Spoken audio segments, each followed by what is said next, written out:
This is Contractor Sense with Ruth King. Welcome to Contractor Sense. Here you discover ideas, tactics, news, and information that matters to your contracting business and you. I'm your host, Ruth King. This episode is sponsored by Profitability Movement. Google Profitability-Movement to join this community of business owners focused on building profit, increasing wealth, and giving back. Thank you for joining us. Here is how we will help your business and you today. Getting the right media coverage can help potential customers find you and give your existing customers another reason to do business with your company. In fact, many contractors shy away from the media when they call. They've heard too many horror stories and are afraid of the media coverage. My guest today, Heather Ripley, CEO of Ripley PR, will tell you how to get earned media coverage and how to leverage it. Heather, welcome to Contractor Sense. Thank you so much. Have you seen where or just people in general are afraid of the media? Oh, yes, especially contractors. In the 12 plus years that I've been working in the skilled trades, I find that contractors tend to shy away from it more than anyone else. Just because, like you said, they're fearful, they're scared of the negative publicity, but there's so much to be gained from positive publicity, which I'm sure we'll get into today. But they're hesitant. I will tell everybody a story of a former client of mine. The news, it was a hot summer, and he got a phone call from one of the TV stations wanting to follow him around, and he said, sure.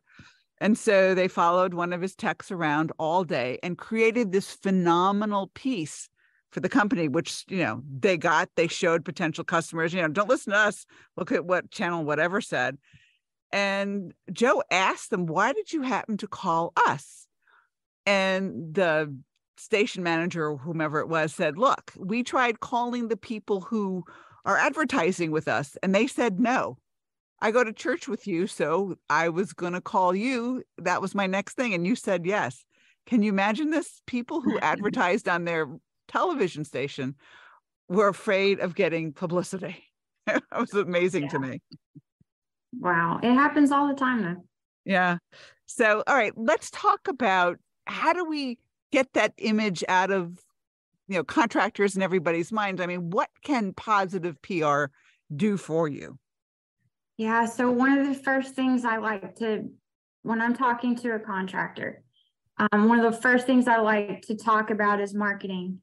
And I know that every savvy business owner that I've met over the years that I've been working in the trades, they understand marketing. They know it. A lot of these guys are marketing geniuses. They know what works. Branding, they get it. They get the truck wraps. They understand billboards. They understand TV spots and all of that. But PR is a little bit kind of still the Wild West to these guys, and they think of it either as crisis, reactive mode, or they think of maybe a sting where the media is trying to catch them doing something bad.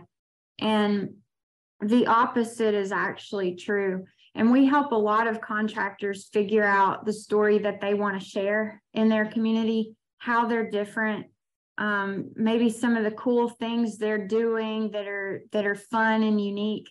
And we help share those stories with the media, because the media is trying to do two things. TV media want to sell ads, sell commercials, so they need viewers. Newspapers need to sell ads. They need readers. So they're looking for stories, and they're not always looking for negative stories. They're looking for stuff that sells. So what we do is educate home service companies to show them that you guys have a ton of knowledge, how to protect your home from a freeze, how to get your home ready for a vacation. Homeowners don't know how to do that stuff, and it's a little bit scary to them. They don't want to get taken advantage of. It's kind of like taking your car to the mechanic. You're afraid they're just going to look for stuff wrong. But when you build trust, and you can do that through PR, as that go-to expert in your market, you can do that with journalists where they come to you and say, hey, we have a big freeze coming. Can we interview you on tips for homeowners?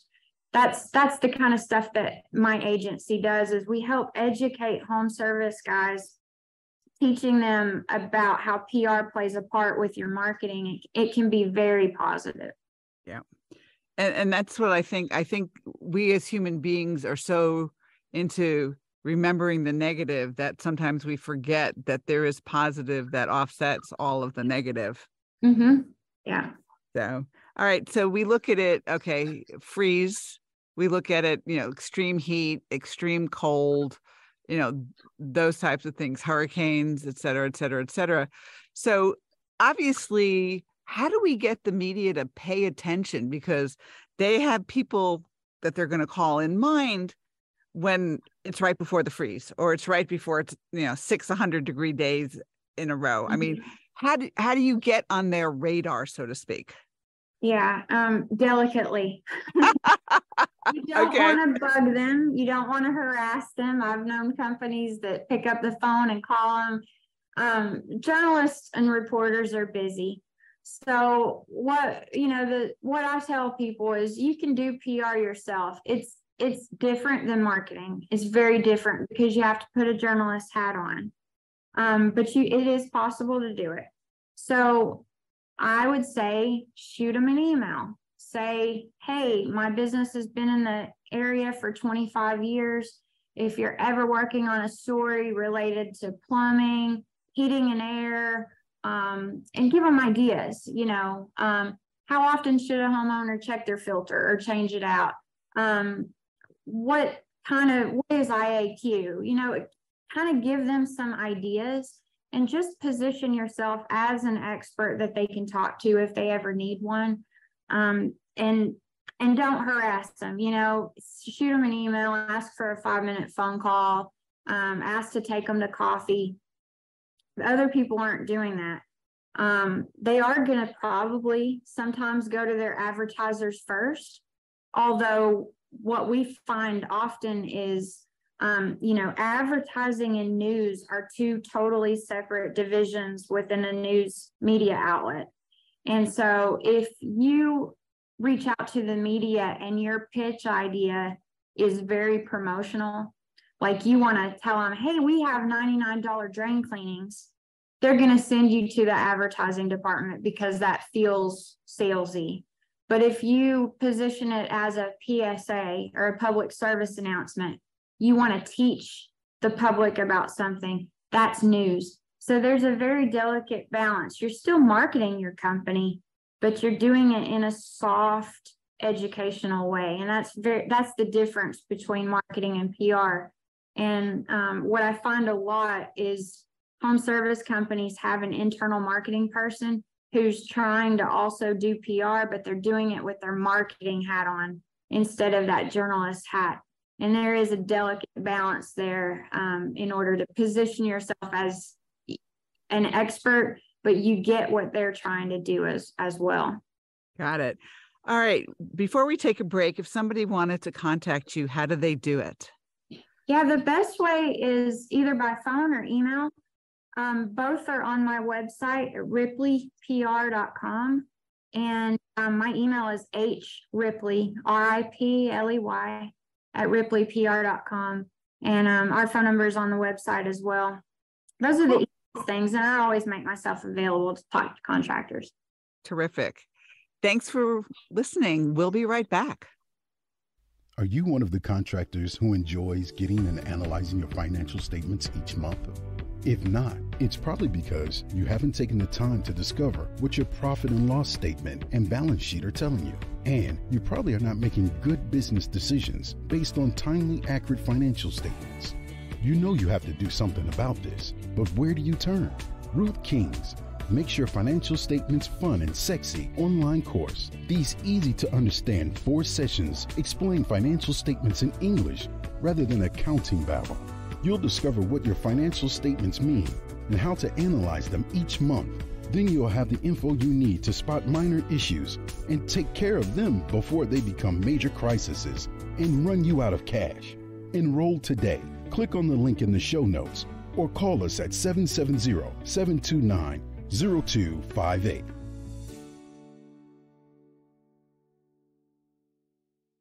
We're back. Thanks for listening to Contractor Sense. I'm talking with Heather Ripley, CEO of Ripley PR, who does PR, not marketing, but PR for home services businesses. And before the break, we were talking about the difference between PR and marketing, and that you can actually, if a marketing person internally is trying to do PR, maybe doesn't have the journalist hat on when they're trying to do it. So Heather, let's talk about, what do journalists, you said before the break that they're really, really, really busy. And, assume somebody calls you, what should you be prepared for? Yeah. So if a media outlet calls a contractor, it's okay to ask a lot of questions.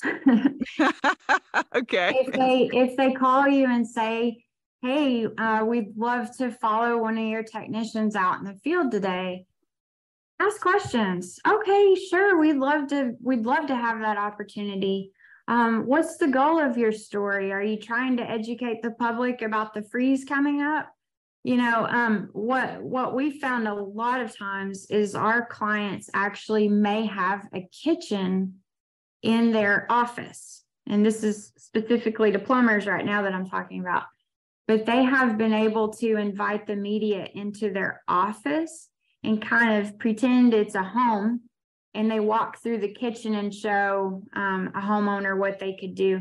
And that way, you can kind of control the story a little bit. Because if you're trying to get a media outlet to follow you into a home, you've got to then get the homeowner's permission, and homeowner may or may not want to be on camera, so there's a little bit of trickiness involved in that. But if you have a kitchen, or if you have a training room or something like that, where you can stage that in your office, you can make those stories happen a lot faster. Because if you take even 15, 20, 30 minutes to get back to a media outlet, they may call someone else in the meantime, and you may lose that opportunity. So when a media outlet calls you and they're interested in doing a positive story, you got to jump on it pretty quickly. Yeah, like now would be good. Yeah. So they've done it. It's funny because I have found a lot of times we end up with PR because of some of the nonprofit things that we do, the charity things that we do. And that's where, and tell me if I'm wrong, but I see the journalists are a lot more relaxed in those areas. And when they're going to cover something that's a nonprofit type thing. And that's where we have found that people really get to know the journalists. Am I missing something there? No, that's perfect. Yes. And that is one of the biggest things that I love and hate about this industry is the contractors love giving back to the community. They're doing wonderful things, but they don't want to tell anybody about it. And they feel, and this is understandable, but they feel like it's too much of a pat on the back. One thing to think about, if you're a business owner and you're doing something charitable in your community, whether it's giving a heating and air conditioning unit to an animal shelter, or helping to build a home for a family that lost their home in a fire, whatever it is. When you partner with a nonprofit organization, that nonprofit has limited resources. They probably can't afford PR. So the PR that you do is helping them be able to do more. So your efforts actually go a lot further if you can share that. And the way that we do it, we spin it a little bit. So we work with the nonprofit to kind of craft a press release from their point of view. So ABC Plumbing donated $5,000 to XYZ charity. If the press release comes from the recipient, it feels a lot better from the giver's perspective than a press release coming from the giver, if that makes sense. Yeah, absolutely. Yeah. And it also might be a situation where, let's take that they did install a new furnace or a new air conditioner or whatever else it is. Homeowners in those cases are not, that, at least that I've seen, are not that media shy. They're so thankful that they'll talk to the media about this and how thankful they are. And it goes from them too. Yeah, totally. It goes a lot further. So cool. All right. So what are the steps that we need to take when we are thinking about PR? Do we have like a PR plan, like we have a marketing plan? Do we just say, all right, we want to spend X and invest X number of dollars a month? I mean, PR marketing's easy. All right, here's the budget. Here's what we're going to do. X, Y, Z, A, B, and C. It's going to be social media, direct mail, TV, radio, whatever. That seems a whole lot easier than a PR budget. It is. It's easier to calculate. PR doesn't give you a dollar for dollar ROI that's super trackable. So it's easy for companies to dismiss it, but it's so much more valuable, and the credibility goes so much further when you have somebody else talking about your company versus you talking about your company. So I like to say that every business, no matter the size, can leverage PR, even if it's one campaign a year for 4 weeks, or it's one 4-week, 5-week campaign a quarter. It really doesn't matter, as long as you have a plan to use it to get your goals reached, whether it's to sell your company in 5 years or position your son to take over, whatever your goals are, you can create a PR strategy to help reach those goals. And if you're a small 2-truck electrician, you can still use PR. It just may not be as frequent as a 200-truck company. So yeah, every company can leverage it, and you just kind of need to talk to an expert. We consult clients all the time about what's right for their business to do, what they can do themselves versus what they need an expert to do. But the very worst thing a company can do is wait to do PR, because at some point you're going to have a crisis, and that's all that people are going to see online about your company. And so if you're doing positive things all along the way, you're going to have a lot of coverage out there. When people Google your name, they're going to see a lot of positive things. Cool. Give us your website and phone number one last time, please, Heather. Yeah, it's Ripley PR, RIPLEYPR.com. Very good. So if you're interested in exploring the PR piece of things, which can also help businesses, contact Heather through her website, and I'm sure Heather will talk to you, right? Yes, absolutely. So Heather, thanks for being with us today. Thank you so much for having me. And thank all of you for joining us. Choose one thing you discovered and implement it in your business. These ideas, tactics, and strategies help you make more money, have more free time, and give back. If you like today's program, spread the word. Please review this podcast on any device you're listening to it on. Help a fellow contractor make more money too. For comments or questions, call me at 770-729-0258 or email Ruth King at hvacchannel.tv. Thanks for listening. Have a great and profitable day.